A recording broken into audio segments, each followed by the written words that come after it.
Aloha, everyone. I'm your host, Christina Laney Mitri, and welcome to Smart Living Hawaii's podcast, where we discuss smart homes and technology, sustainability, healthy lifestyles, and smart business.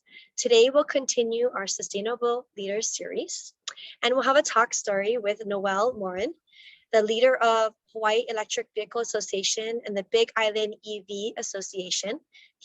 I'm going to go into his bio shortly, but we are going to be discussing and learning about electric vehicles from the basics up to the latest and greatest, and also discussing our carbon footprint around transportation and how we as a state can improve. So without further ado, aloha, Noel. Aloha, Christina. Thanks for having me. Thanks for joining us. And before we begin, a little bit on Noel. He is a Silicon Valley product management veteran. He is a small business owner, a climate action advocate, and supporter of sustainable transportation and renewable energy. He is on the board of several organizations focused on climate action, sustainability, and resiliency. He leads the Hawaii Electric Vehicle Association and also the Big Island EV Association. Noel has driven an electric vehicle since 2011, and he powers his home and cars with solar, and he resides in Hilo. And I've been meeting and connecting with a lot of people from the Big Island lately, and so he is one of them. And so welcome. Thank you so much for being here. Pleasure to be here, Christina. So background, let's start with that. I see that you've mentioned Silicon Valley, so I'm assuming you're born and raised in Hawaii, or are you? No, born and raised in Guam. Oh, wow, okay. Yeah. So maybe let's backtrack a little and go through, I guess, how you got, I'm assuming you went to Silicon Valley and then came here? Yeah. So born and raised in Guam, lived in the Philippines, lived in Germany, eventually settled down in the San Jose area in California. Oh, that's where my husband's family's from. Cool. Connections. Yeah, and I worked for Johnson & Johnson, and also worked for eBay for a while. Back in 2004, I had the opportunity to, I thought I was leaving the company. My wife and I decided to move here and focus on real estate, and then had the opportunity, actually the honor, to continue working for eBay. So I worked for eBay until about 3 years or so ago. So that was my journey through Silicon Valley. And there I essentially worked with a technology group. We worked on technology systems for our customer care organization globally. So from here, I managed a global team of individuals who worked on our customer care systems. So getting to Hawaii and then moving from eBay to this sustainable world, I always like to ask, what brought you into the sustainable world? It's usually something that drove that passion. So I always like to hear everybody's story. Yeah, so my wife and I were really, even when we were living in the Bay Area, we were looking into, finding ways to get solar on our roof. And back then, many years ago, it was very unaffordable. When we got here, realized that there was the opportunity to do just that, get solar panels on the roof, and at some point also explore electric cars. Essentially, our opportunity to reduce our dependence on fossil fuel energy and make a difference. Back in, many years ago now, got the opportunity to start to understand the climate crisis and our contribution to that problem, and made a decision that we need to start living as an example, start demonstrating, essentially walking the talk, actually doing and demonstrating to others that this can be done.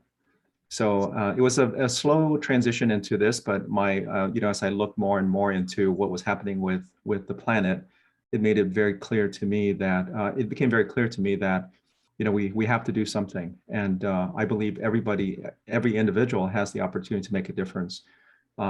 Eventually got involved in all these different organizations because I realized that there's an opportunity to mobilize our community and get more and more people aware and actually to take action.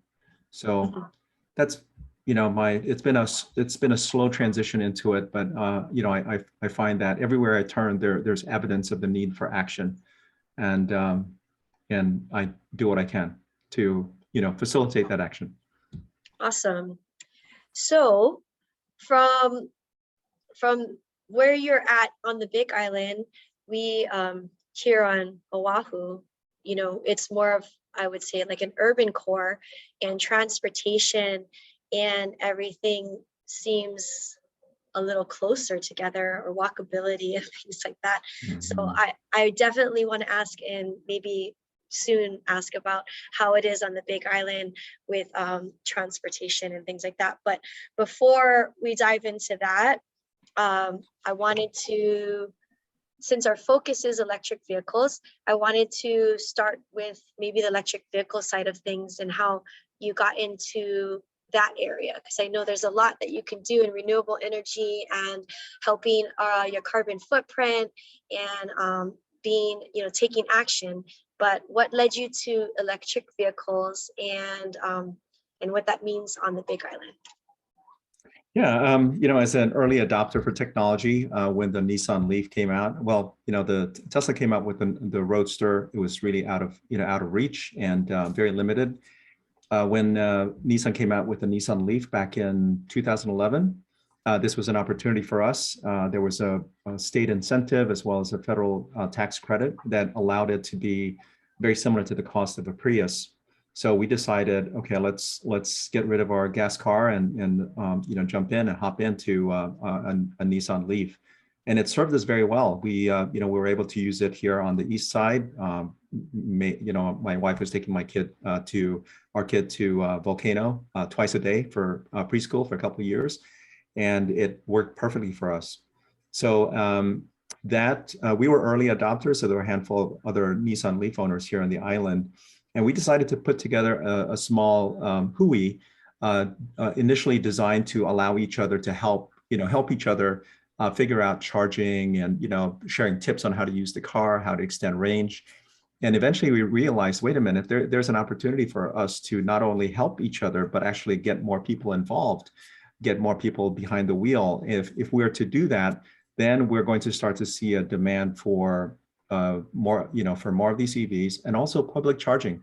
So it's almost like as you create a growing massive demand for a certain product, then you'll start to see a response from private sector, from government, and importantly, it was really important for us to ensure that if people were curious about electric cars, they were on the fence, that they got the answers quickly so that they can make the decision as well to move forward. So eventually we formed Big Island Electric Vehicle Association, and our mode of operation was to get these regular meetups where we would advertise to the public. We'd say, hey, we're getting together at this coffee shop, and if you'd like to learn more about electric cars, find us there. Right. So I thought you were going to be like a motorcycle gang and you guys all roll up with your leaves. My husband had one, but he had one of the first ones, I think. And so I remember when he moved to a place because we moved to where they didn't have charging, because he was originally in a house, it became problematic for Yes. our situation. And it actually became very nerve-wracking to always, like, because back then, I think because of the cells and the battery, there was only up to like 80 miles at 80. one point on that Leaf. And you start getting like nervous, when you got to go over the pulley. You had to go to like Waimanalo or something. You're just like, oh my goodness, I don't know if we're gonna make it. And it starts giving you an anxiety, but now it's a different story. But anyways. It is a different story now. Yeah, it's the same Leaf that we got. So about 80, 90 miles, and it served us well. In fact, my mother-in-law, who lives like, a quarter mile from us, she has the car now, and it's got, I don't know, 80,000 miles on it, same brake pads. It provides her with the transportation she needs. So it's still, very usable. But we essentially put that club together as a way to increase awareness of electric cars and get more people behind the wheel. And every year we would host these big events, part of a national celebration. And then we tried to, before the pandemic, we tried to do these monthly coffee and EV meetups. And we tried to do this around the island, not just in Hilo. So we would have the opportunity to connect with different communities as part of the strategy.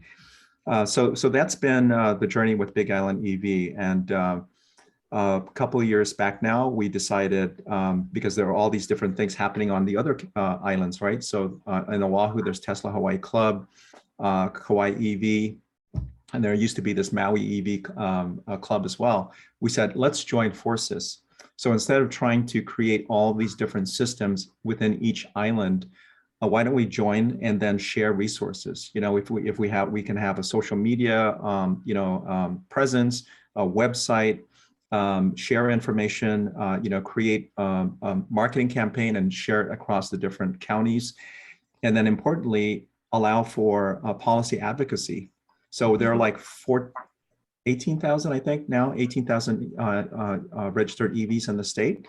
And even if we just got a fraction of the owners to get behind policy, we would have a very loud voice, right? And we can do things like improve public charging, create incentives for, low income, households, et cetera. So we formed Hawaii EV, as a result of that realization that we can benefit from this collaboration. Big Island EV used to be the Hawaii chapter of the Electric Auto Association. It's now called the Electric Vehicle Association.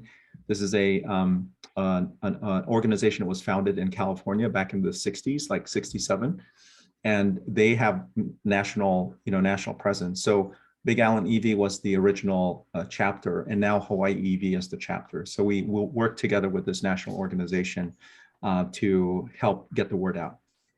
Awesome. So now that we have a better understanding of how that works and how, in a sense, you're pretty much one of the founders of this whole thing, huh? Well, yes, one of the early adopters and founders for Big Island EV. That's cool. Let's see. I'm going through my notes here because there's a lot of cool things we could talk about. But let's dive into, for those that are relatively new to maybe this green space here in Hawaii, we are working towards a clean energy by 2045. And with that mindset, a big percentage of our energy usage with fossil fuels, what is it, almost 30% is transportation, right? And that's why I'm sure that it's a something that you're looking at tackling. So with that said, I wanted to go into, I know the state is doing a lot, and they're doing a lot with their transportation systems and their, buses going into EV and their fleets and stuff like that. And there are movements along that with the Hawaii State Climate Commission and things like that. There's a lot of things around there. There's also other nonprofits that are really pushing towards things with like Blue Planet, right? And then also Ulupono Initiative. So I know that there's a lot in that sector and a lot here on Oahu. Moving into this EV section, I guess I wanted to talk about some of the things that are a little bit more practical to people who maybe are driving gas cars, or they have numerous gas cars or numerous cars in general, and things that people can think about doing tomorrow, right, or today, whether they have an EV car or not. So some of these things that would be great for us to tackle would be, what can we do to be more efficient with our gas cars today? Like, I don't know, the top 10 tips or some kind of things that you would like to share. So even though maybe we're not even on the fence of like moving to an electric vehicle at the moment, what can everybody do? Whether they have an EV car or not, that would be helpful. Christina, this is a very important point that you've raised here. And I'll start off by saying that even beyond transportation, there's so many things that we can do to reduce our energy consumption, and energy being, electricity as well as fuels like gas. So anything we can do to reduce our consumption is going to be good for the pocketbook. It'll also be good for the planet, right? You're able to reduce our dependence on fossil fuels and reduce emissions. So the things we do at home to, as simple as turning off the lights, making sure you have power strips that go off when so you can actually address this thing called phantom drain, electronics that are actually still. Hawaii Energy is offering something for like $15 right now that you can buy if you go on their website, and it has those power strips, and it's like a whole kit. Yeah. So just doing things like that, they're very simple, but they all add up. And the same thing is relevant for vehicles. With vehicles, it's actually even more interesting because there's so many things that we take for granted that if we didn't take for granted, we can actually save on fuel. And if we do that, we save money, and we also reduce our carbon footprint, right? Reduce our consumption of fossil fuels. So things that are really basic, including maintenance, making sure the car is well maintained, making sure that tires are properly inflated. Get a tire gauge, make sure your tires are at the PSIs that they need to be. You can lose a lot of fuel efficiency if your tires are not properly inflated. Driving style, if you just chill out while you're driving versus driving with a lead foot, that'll save a lot of electricity. And it also applies if you're driving an electric car. You use a lot more energy when you drive aggressively. The other thing that we sometimes take for granted is having unneeded baggage in the car, right? Things that add to the weight of the vehicle that don't have to be there. So maybe a trunk is full of junk, or there's a lot of stuff in the back seat. That's me. And when you add weight to a vehicle, you naturally will require a bit more energy to propel the vehicle. So reducing unneeded weight is another thing. And then something as basic as just planning your trips. If you could make one trip a week versus multiple trips a week by planning your errands, for example, then you're naturally reducing your need to use the car, and you're reducing your fossil fuel, requirements. So these are just some of the things that come to mind. They're really elementary, but they're so easy to take for granted because, it's like, oh, I've got on my tool chest in the trunk. It's going to be a hassle to take it out. Things like that. But when you do that, and you take into account the energy that you save through the year, it could be significant. So these are things that I think that anybody can do to reduce their, increase the efficiency of their transportation and reduce the amount of transportation dollars and emissions that they emit. So for those of you that can take on these little tips, maybe try one of them a month and see.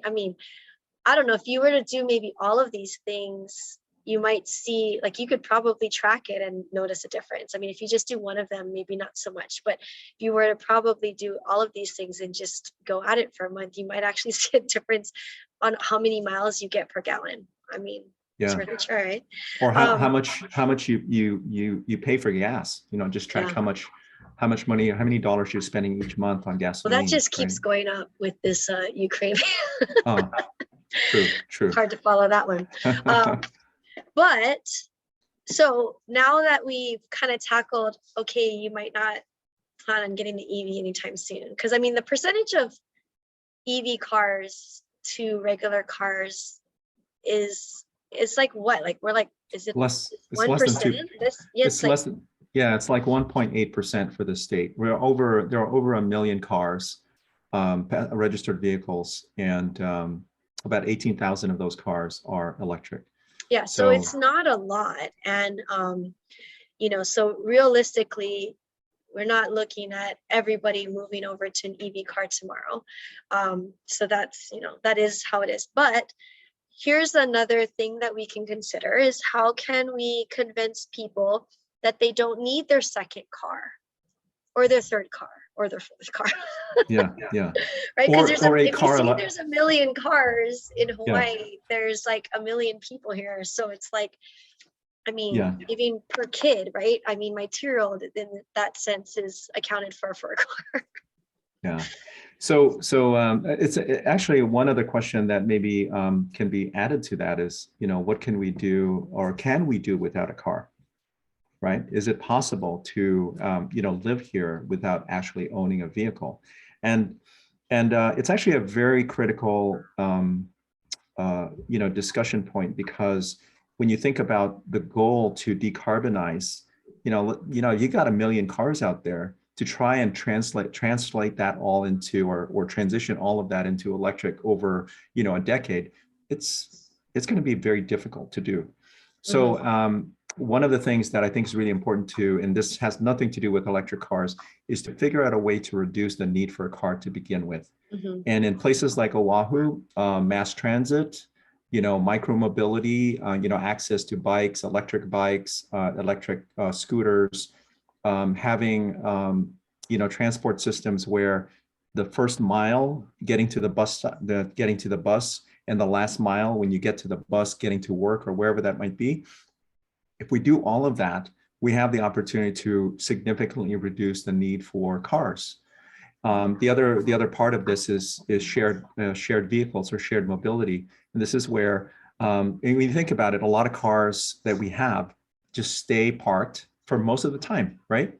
I don't know, 90% of the time or so it's in the garage, unless you're like, like a road warrior. So a lot of the cars are very underutilized. Now, if you had shared mobility, you have a car or cars that in, some form or another are actually being used by multiple individuals. There's a version of it where you have a driver like Lyft and Uber, and then there's another version of it where you just have a car that is at a facility and people have the opportunity to borrow it, for an hour or, half a day, et cetera. So things like that allow us to reduce the need for a vehicle. The other situation you referred to is like, certain households have multiple cars. I mean, I think that's a difficult one, because there are preferences and there are also different use cases. Someone might have a truck because they need to go fishing, every now and then, or they need to take stuff to the transfer station, but they have a car, for their work, right? So there's at the end of the day, you can have multiple cars in a household, but what really matters is how much of it is actually being utilized, on the road, emitting carbon, et cetera. And a more practical matter or consideration would be cost, to the household. If a household, can't afford to have multiple vehicles, but they can figure out a way to make one vehicle work, that's better for the pocketbook. And I guess in many cases, the financial burden kind of determines, whether or not a household has multiple vehicles. One thing that I'd like to highlight is, and I guess it's something you see here on islands in general, is that there are these trucks that are modified unnecessarily, right? So they're lifted, they've got these huge wheels and tires, and they're super inefficient because they're high up, so there's a lot of drag. The wheels and all the modifications add to weight, and you have these vehicles that are just uber inefficient and also not safe, right? So that would be another thing. I don't know that if that culture of lifted trucks will eventually change, but that's another Well, another I thing was that going to might. get into trucks soon, because I did want to talk about a couple cool cars that have been coming down the pike. But before we get into that, we can, finish on these cost comparisons and pros and cons, because I think overall, when people see this picture, I wouldn't say that after listening to this podcast, you're going to sit here and be like, all right, I'm going to get rid of my car and I'm going to ride a bike today for the rest of eternity. I don't know, but the people that are on the fence might start thinking about it a little bit more. I'm in real estate, and I was working with a first-time home buyer not that long ago, and the prices for these are first-time home buyers, so you're looking at a one-bedroom studios, those kind of units, and then it like, if you're lucky, it comes with a parking stall.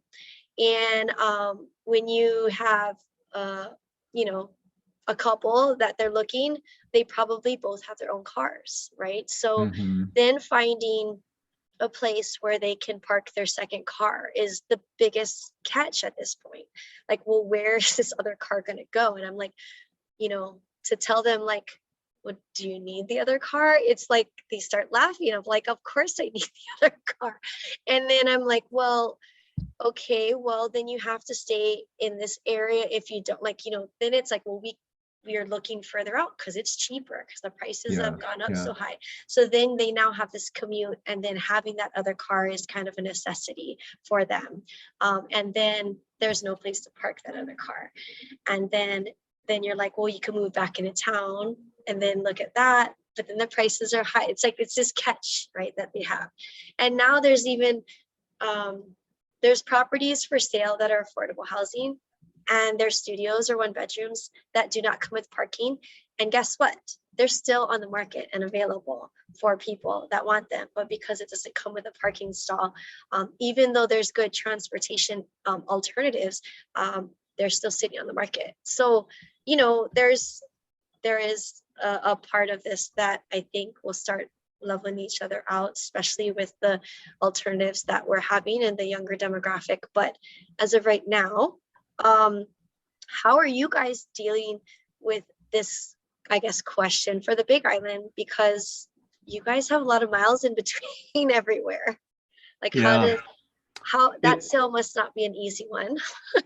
yeah. Well, I guess one of the positives is that real estate here is still relatively affordable. So, um, you know, a lot of people that are able to, let's say, move into homes in Pune, they're on an acre, half acre. They've got single family homes, et cetera. And so parking is not necessarily an issue. But we do see this as an issue in town, right, where you have a multi-unit dwelling, high density, and parking may be at a premium. Um, so I guess the issue that you've described, which is maybe dominant there in Honolulu, you kind of see that here as well, but not to the same extent. As far as transportation goes, it's very difficult to just rely on mass transit. I think Mhm. the mass transit administrator, John Ando, has been doing a great job in assessing what the needs are. Mass transit right now is free for the public. They're starting On to the Big electric. Island? Yes, Oh, they're really? trying to elect as a way to incentivize utilization. There's the effort to electrify the buses. This past weekend, we saw one of the electric buses at our event. So they kind of need to come together. As I mentioned earlier, we need to have a multitude of solutions: mass transit, mixed mobility, micro mobility. We need to have electric cars for people that need cars. And here on the Big Island, you've got long commutes for many, right? They live in Pune and then they travel over to the resort for work, or they're in Kona, they travel over here for work as well. So it's going to be very difficult to rely on mass transit for use cases like that, at least for now. So I think it's going to be a situation where you have mixed solutions, and if we can come up with a way to enable the use of electric cars, and the big barrier right now, by the way, is public charging. So Mhm. if I you're was going to get into that too, because yeah, yeah. so if you live in Pune and on the east side, you're traveling over to Kona for work and you're driving an electric car, you may need to plug in, right, to be comfortable coming back and not Mhm. be like white knuckling over Saddle Road, right? That's one of the challenges we're dealing with, and there are many different organizations that are looking into how to make this thing happen. The state legislature passed a law, Act 75 last year, which allows for the county to start enforcing the charging station rule for parking. Could you And could you mention what that is? And this is a so, state, this is a yeah, state law, right? so Act 75 last session essentially allows for, I'm oversimplifying here, allows for the county to enforce a law that's been on the books for a while. And the law essentially says that if you are providing a large parking space, a public parking space, you have a building, a mall, or et cetera, and you have over 100 stalls, for example, you need to provide dedicated parking and charging.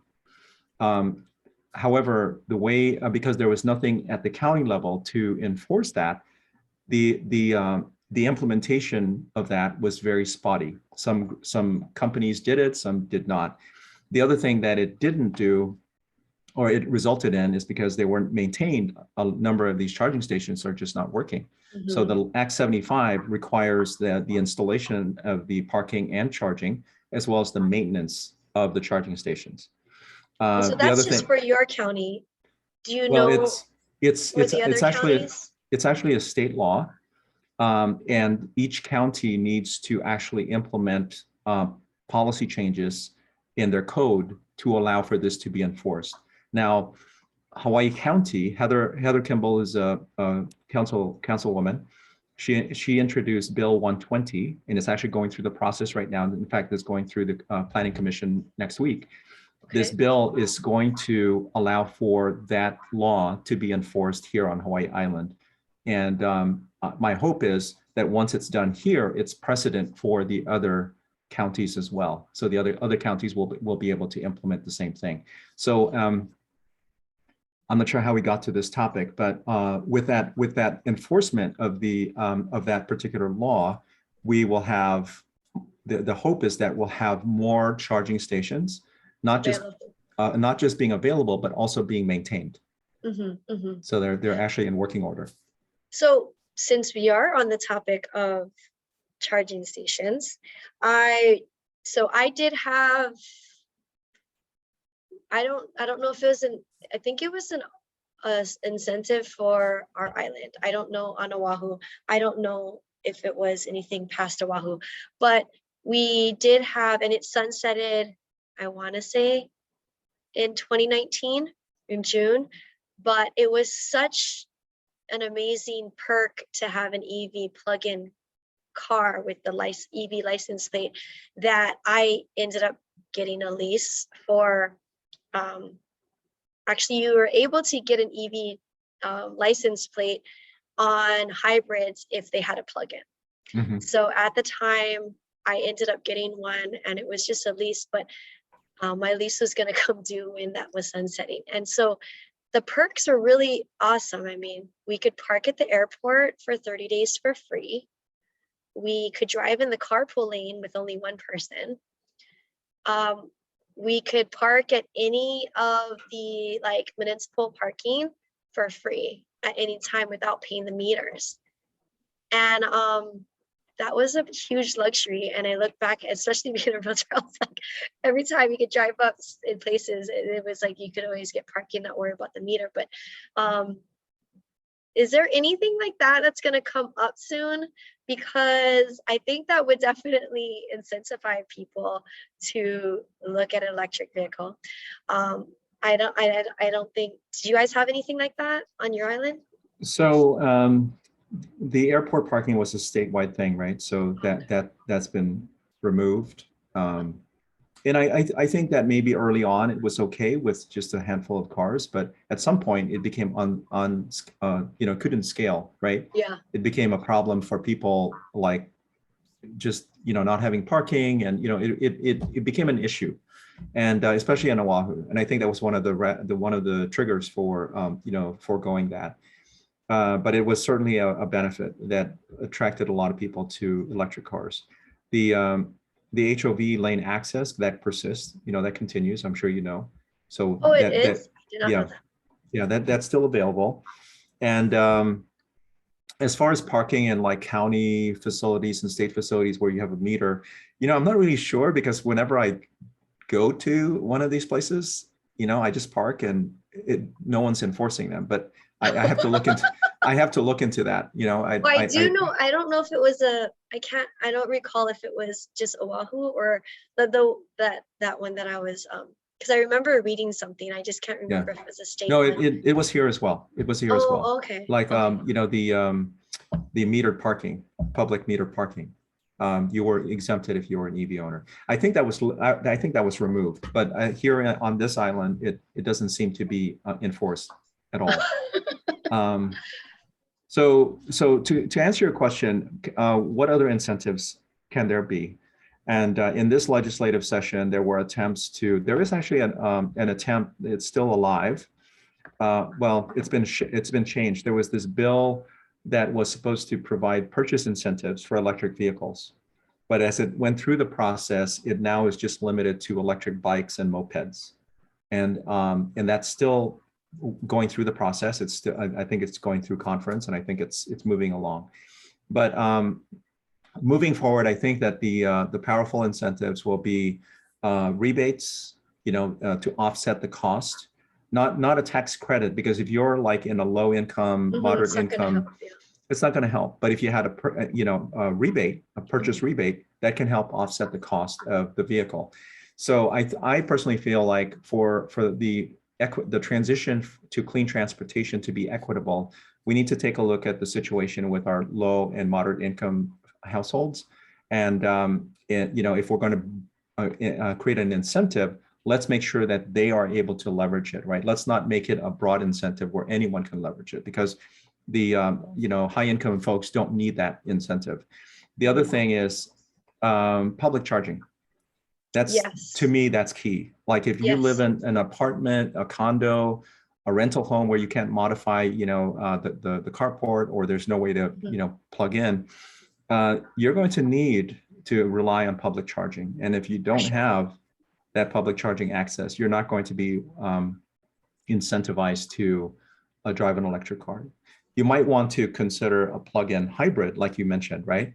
Where you have the ability to plug in. It's very efficient, but if you don't have access to electricity, you gas up. Certainly not the ideal situation, but in some cases that might be a workable or the only solution. So we have a big job in front of us, which is to make public charging, and not just any public charging, fast charging. It has to be fast, available across the state, so that if someone wants to buy an electric car, just like today, you buy a gas car, you don't think twice about where do I get my fuel. There's a gas station for it, right? So I think we need to get to that point where it's available. Many people here have home charging, which is very convenient, but many more are going to rely on public charging. Yeah. And, so with the public charging, I guess I wanted to chat a little bit more about that for people. I mean, this was a little while ago now when I had my plug-in.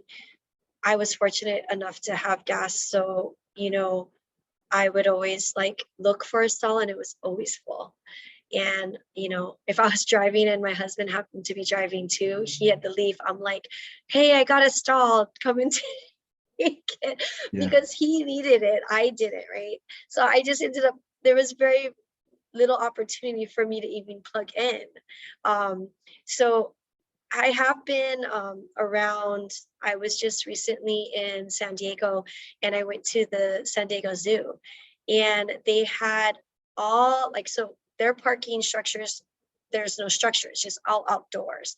But then they had a lot of charging stations that were clearly not connected to buildings or whatnot, but they had just covered solar.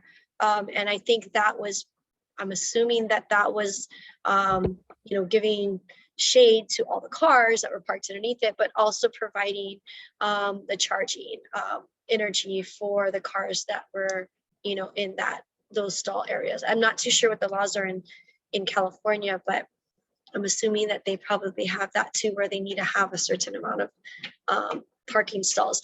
Is it something that needs to be free, or is it free?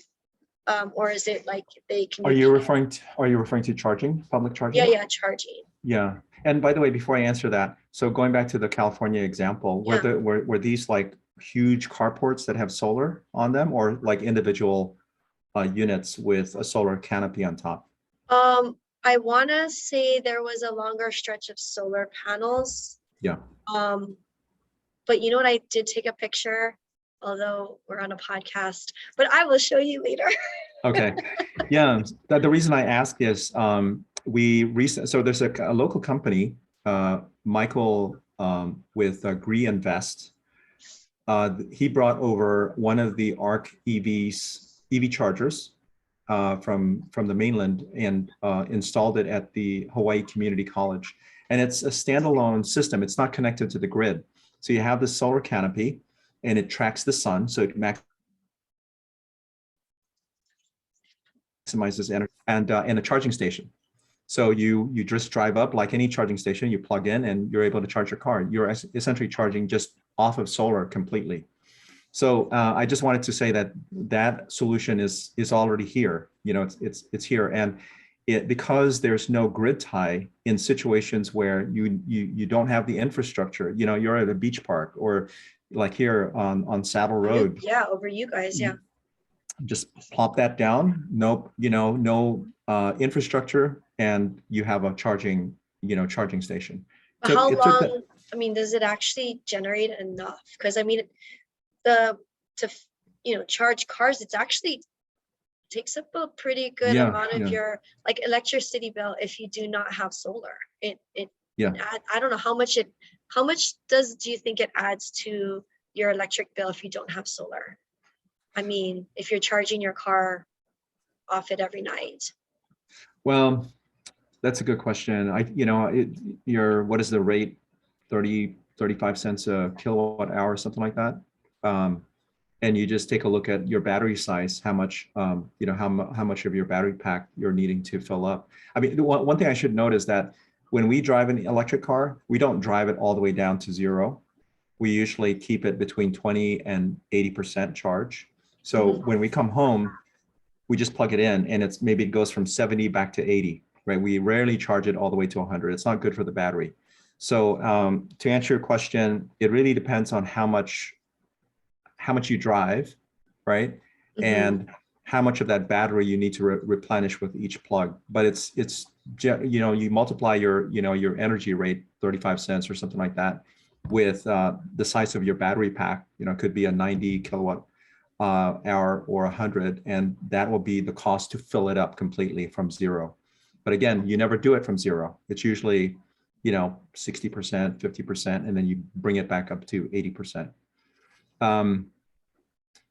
As far as that charging system is concerned, you can't just plug one car after another. It's got a limited battery pack, so the battery pack will determine, and also the cloud cover, right? If you had rainy days for a while, there's not going to be enough energy there. So I think it really depends on the location of the charger and also the utilization. Now, you mentioned something really important, and that's charging for charging, right? Is it free? Must it be free? Early on, some of these site owners would install these charging stations and they would be free. It's an incentive for their customers to come in and plug in. But I'm of the belief that when you do that, you quickly diminish the value of the energy and the service, right? It's because it's not free. Someone is paying for that energy. Additionally, you need the revenue to sustain the operation. You need to be able to pay for the electricity as a site owner. You need to be able to pay for the maintenance of the equipment. So the recommendation we always give is when you install these charging stations, make sure that you have the ability to collect, right? So it's a network charging stations, and you have the ability to charge customers. Otherwise, you have a situation where people just plug in and leave the car and then come back, the next day, right? And what happens? But they're plugged in and they're at full charge and they're not leaving. Yeah, exactly. So it creates a problem where you no longer have the ability to throttle the demand for the service. So we've had Volta. I don't know, are they still in business? I think so. Yeah. Yeah. So the concept I know came from the mainland, but because of our laws with billboards and not being allowed, I'm thinking that's a state thing, or is that Oahu? I'm not too sure.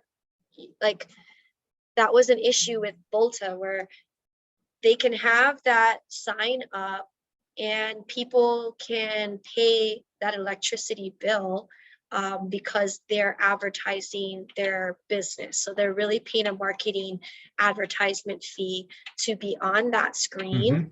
And then that actual marketing fee ends up paying the electricity bill for that station. And it works really well in places that are not accessible viewplate from the street, right? Because Hmm. of the billboard laws, I guess we're not allowed to just have billboards and marketing ads like they do in California. That's pretty common across the country. So you could only do it in certain areas and mall areas that are like hidden. Yeah, yeah. But then again, that's not what people want either, right? Because you want to be visible. Well, So there's not.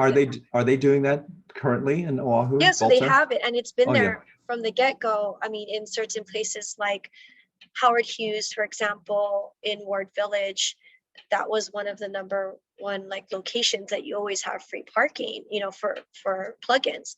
Except it's like a low charge, so it would take a long time to charge, and then people would just never leave their spot, and you would see like my plug, it's like it locks it. So it's like if your plug is Yeah, in there, like nobody can just pull it out and plug their car into the car yeah, next, parking stall next door.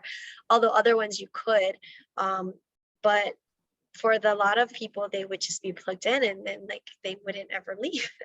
So then yeah, nobody yeah. could use it. So I see what you're saying. There's a lot of these kind of catches that play into, kind of hurdles that we face, and finding these solutions so more people can find it beneficial to have an EV Hmm. car, are all things that it's awesome to see you guys working towards. Who do people go through when looking to install like a charging station? Like I was just at the Bishop Museum 2 days ago, and I didn't have the opportunity to go talk to them, but they're installing a station as Hmm. I was like leaving, and I was like, oh, that's cool. There's, they're gonna have 2 EV stations right there, charging stations. But is there just like a ton of different companies that Yeah, do there this, or? are a number of companies. For home charging, just any regular electrical contractor should be very familiar with, just installing the circuit and installing the device.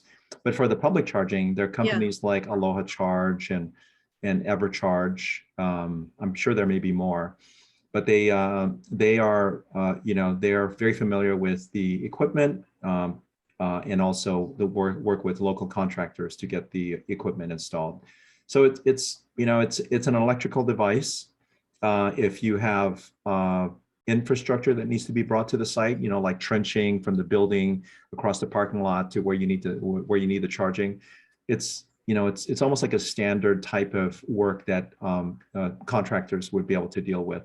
And obviously there's a lot of cost considerations as well if you're going to be retrofitting, which is why with a number of the attempts, I think Bill 25 with Honolulu, the EV charger make ready, guidance, so that if you're building a new facility, put in the infrastructure, put the conduit before you put the pavement, that sort of thing. These are efforts to try to make it future-proof the project so that you can easily install infrastructure when the time comes. Yeah, I mean, with Howard Hughes, that's another thing as well, right? So I had clients that were closing on Li'i, which is a really new building recently, and they get a call during their contract terms before the building's built, and they're like, oh, would you like an EV setup at your stall? Right? Like, Oh, because wow. you know exactly where your parking stall is going to be. And then if you want to pay for that additional setup, whether you have an EV car or not, that one stall that goes with that specific unit will have the that setup, right? The conduit, yeah. And it cost, I think it was $12,000 to $14,000 for that owner to install that. But then it would also be tied into your electricity bill, right? And work directly with that unit. So those people that decided to do that for their unit, they will have a much higher, like a value added to their property because of that. But all of these other units, it's like a lot of people obviously declined it or didn't do it. Yeah. Yeah. But it is now becoming something that's offered in some buildings, which is kind of cool. Yeah. No, that is like future proofing is so cheap doing it right the first time. But I mean, $14,000 seems yeah, pretty pricey, especially if you don't yeah. have an EV car yet. But if you put that into the mortgage amount, it's like a minuscule impact, right, to the monthly payment, right? So, and then to your point, it becomes a more valuable property because at some point in the future, it's going to be very difficult to find a gas car. You're going to need an electric car, right? Manufacturers have already started to say, oh, by such and such date, we're no longer going to make gas cars, right? So at some point, electric cars are going to be the way of transport. And these folks who have invested, let's say that 14,000 to get that parking stall charger ready, they're going to have a much more valuable property, as you described. Yeah, so it is cool to see that things are, coming down the pike. With that said, I know we're getting close to an hour, and It's I been feel an like hour. look at all these extra pages I still have. It's been 50 minutes already. Oh my goodness. Okay. Wow. Time flies when you're having fun. I know. Let's say we have another 10 or 15 minutes here. But I did want to get into hydrogen cars, and before that, geothermal hydrogen. Because I know that we're talking about EV, but the real solution is finding renewable energy, different sources that here in Hawaii that we can really change things to a sustainable measure. I mean, we're importing everything as we speak. And if we can use the natural resources that we have here in Hawaii, it eliminates so much more. So, I mean, we obviously use the solar and we use the wind that, is blessed upon our islands every day. But why are we not using geothermal? And could you explain geothermal and how that ties into, I guess, hydrogen? Because hydrogen is an alternative way of, there's hydrogen cars, right? So maybe start with geothermal, and then hopefully we have enough time to get into hydrogen cars. This whole topic is like another session completely. But I can provide some guidance. Yeah, I might have to have you back for more of a dive deep on this one. Yeah. So like you said, we are blessed with sunshine, with wind, with water for hydro. We've got ocean energy. We have so many natural resources here, and the opportunity to generate energy. The other thing that we have, which is I won't say like rare, but is very unusual, at least for this part of the globe, is we sit on a hotspot, right? So there's a lot of heat that's relatively close to the surface that the whole state sits on top. And this energy, if we are able to leverage it, is going to be available for like millennia, for millions of years. So the challenge is going to be getting access to that heat so that you can actually generate electricity. And we see an example of that in Lower Puna, and it's been very controversial because of its location. And the proximity to residential properties, et cetera. But if you look around the globe and you see what's happening in New Zealand and the Philippines, and many of these locations, California has I think one of the biggest geothermal power generation plants. It's a relatively smaller footprint compared to solar and wind, right? You have a smaller footprint because all you need is wells that go deep into the ground where the heat is at. You need access to water with some of these geothermal plants, and once you have access to the heat, you're able to use that to generate steam of some form or a gas of some form that then spins a turbine that generates the electricity.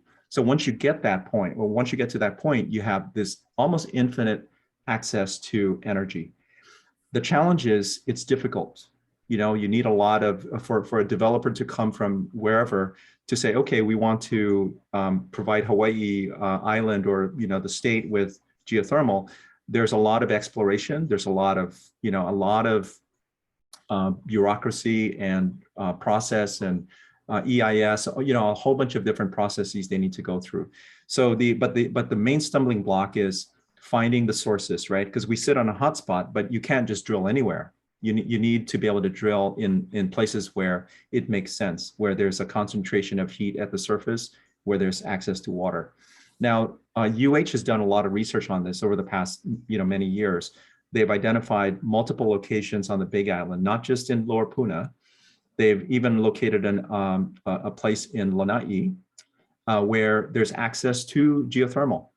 So it's essentially a function of the research spending, getting the funds to do the research to identify where the wells are, the high potential areas are, so that developers can come in and further explore and then, eventually get these plants up. They're not cheap, but once they're there, you've got, again, an infinite supply of energy. And you don't have to deal with, with solar panels, for example, after 30 years, you need to swap them out, right? Wind turbines don't last forever. So you eventually will have this ongoing replacement, and you don't see that with geothermal. Now, geothermal and hydrogen.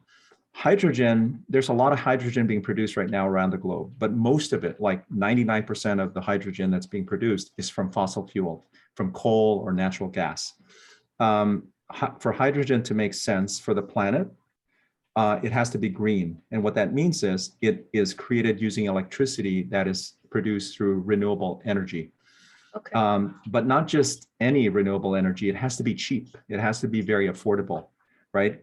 Because if it's not affordable, your green hydrogen is going to be too expensive. It's not going to be worth it for people to, use it to fuel their vehicles or to, for use in planes and ships, that sort of thing. So it's essentially a process that converts electricity to hydrogen. It's electrolysis, right? Electrochemical process that generates the hydrogen, and it just uses a lot of electricity. So hydrogen can be produced if you have access to abundant renewable energy, and I should say green hydrogen. And once you have green hydrogen, you can do a number of things. You can compress it and utilize it for transportation, like the Mirai, right? The hydrogen car. That's the Toyota Mirai. And the Toyota Mirai is called a fuel cell electric vehicle. So technically it's an electric vehicle. It's just that you put in hydrogen, the hydrogen is converted to electricity runs the car, right? The other thing that hydrogen can be used for is to create ammonia, which can be used as a fuel. So it can be used in ships, it can be used for other transportation systems. You can also use it to create renewable liquid fuels, like renewable aviation fuels that can be used in planes. So there's a lot that can be done with hydrogen, but for us to be able to make it happen, we need a lot of electricity that's renewable, and that's where geothermal comes in. How many places are there that is currently using geothermal? And I mean, is it not safe, or what are the big hangups, I guess? What has been a hurdle for places that have it? Or is it just because, I mean, there's certain places like that is almost like 100% of their energy, right? A big part of their energy. So well, there are concerns about, the emissions that come out of it, the hydrogen sulfide gas, that like rotten egg smelling gas that if you're down in a volcanic area, you'll smell that. So there's a concern with that. And in Lower Puna, it's volcanic, right? You're on a rift zone. So it's not clear if it's a function of the geothermal plant or it is just aggravating it. But that's one concern. The other concern is in some locations, there's the concern that it would trigger earthquakes. And I think there was at least one, maybe in Italy that I'm aware of, where that was the concern. So there are things like that people are concerned about. But again, they're valid concerns, and we need to look at places where they've done it successfully, new technologies, right? A lot of the technology continues to evolve. And in fact, in PGV, with the latest technology, they're able to reduce the number of wells and produce more energy, as an example, Mm. right? I think there's a lot of potential here for Hawaii. And it's not just the Big Island. I mean, imagine if there was the opportunity to produce geothermal on the other islands, or for Oahu to be able to leverage the energy that's produced here, because we produce so much that we exceed the demand, local demand, right? Yeah. Now, what do? You transport it as ammonia, and then you use it in power plants in Oahu, or you do undersea cable between the Big Island and Oahu to power Oahu.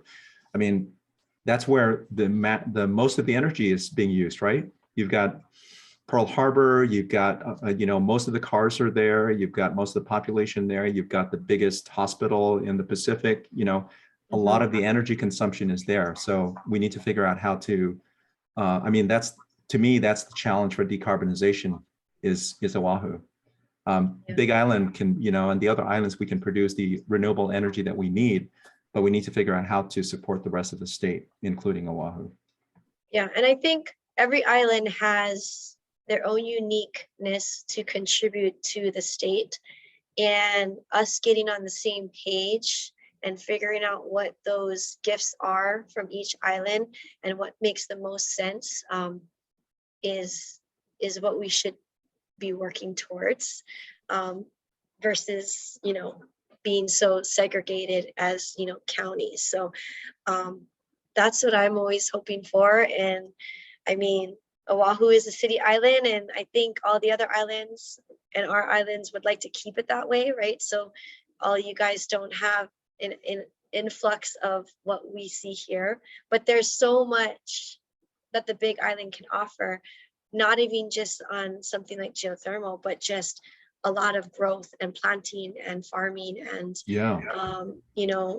there's just a lot of land for that we don't have. So just like our hui that we have with bamboo. So there's a lot of potential for a lot of these alternatives that we can look into. I mean, I think I might have mentioned it to you, but even like palm oil being grown on the Big Island for fuel as well. I mean, there's a lot that we can look into, but I'm just hoping that something is going to stick. Yeah. That we could actually move forward with something, and that will benefit our state, so we can be sustainable here. So especially with energy. One of the things I will say is, from the time I've been involved with sustainability, is that there's so much passion across the state. There's so many groups. There's countless nonprofits.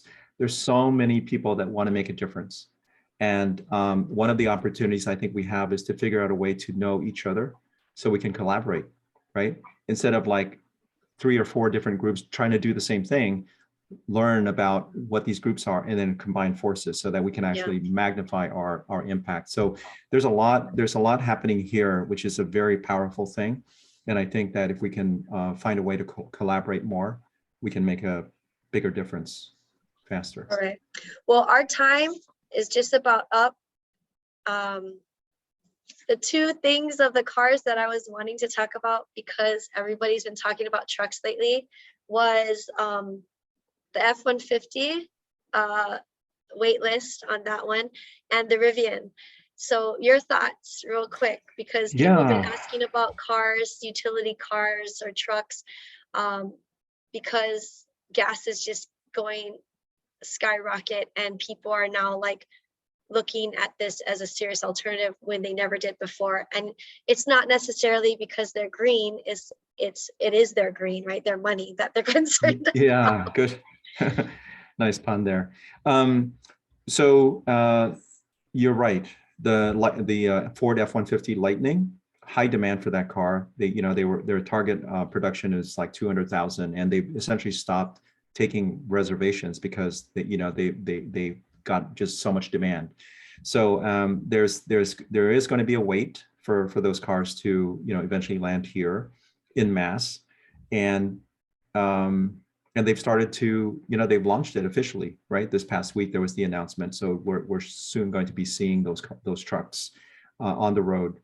The Rivian's been out since late last year, And Have you seen one? I have not seen one. no, I have a friend in Utah actually that received one, and friends in California that have seen it there. So is But it as cool as they say? it's well, it's it's The almost like hiccup? it was designed for camping, right? Mhm. Right. And like just off-roading and like going to beach parks, etc. You've got this tunnel where you can put your surfboard. You've got all this camping stuff. It's the folks that I've heard from, they're very amazed by the vehicle. Yeah, so for people who don't know, the Rivian they have two forms. I think they have like an SUV that seats 7, and then there's one that's a truck, but the truck itself has this, because it's electric, there's extra storage. So the Yeah. biggest hang up for people with not getting a truck is because where do you put everything, and you're not going to put it in the back. But there is this hole in the middle that you can store stuff. But if you've seen the accessory piece to the storage, I don't know if you've seen that part, you can put these little units that go in there and they slide in and out. One is like a sink, and one with one is actually a cooktop, like a convection like cooktop, and they come off really easy, and it's all set up with all the kitchen utensils, and I'm just like, this is so cool. Yeah. But it's the first time they've ever created a car, so I was more concerned about like, is it like legit a good car, because they're not known for making cars. It's like their first It's a new company. It's a new company, right? And I think Amazon and Ford actually invested in them quite a bit. Oh wow. I don't know if it's Amazon or Ford, but owns like 17% of the company. So there's a lot of heavy investment into that company. What's interesting is Ford being an investor, and they're also coming up with their own truck, right? So what's that going to look like? So it remains to be seen. I think we can say the same thing about Tesla, right? Tesla was, came out of nowhere, and now it's, producing quite a bit of the electric cars that are being purchased around the globe. So I think the same thing might be seen with Rivian. But as you've indicated, there's always that risk, right? It's a new company. Is it going to be around forever? Hopefully. It's supposedly all American and built in America, right? So for those of you who care about that, that's also there too. I was just looking at some reviews, but some of them are old because I haven't seen like the latest and the newest things about them. So anyhow, it's worth looking into. I thought it was super cool, and I would love to, if there's anybody here on island that has one, can you please let me know? I totally would love to do like a whole excerpt on it and come video it. No, that would be great. Same with the F-150. Yeah, same with those two. So without further ado, we are gonna have to jump off. We are way past our hour, and I'm gonna have you come back and we chat some more on some other really cool stuff that you're working on. But can you please share with everybody how they can reach you, or the best way to connect with you? I guess the best would be through LinkedIn. But shall I share my email address? It's totally up to you.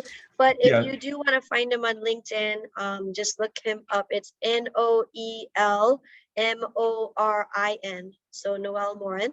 And you'll be able to find him on LinkedIn through there. He reaches out really quickly. He's really good about that. I noticed that when I first met him. So and anything else you want to drop in? No, well, just one thing, just a thank you. Thank you for what you do, for this podcast and for the guests that have come through. I think it's a very valuable service that you offer, and important messages that you're getting out. So thank you, Christina. Okay, well, thank you. Thank you for being here. So I think that wraps everything up.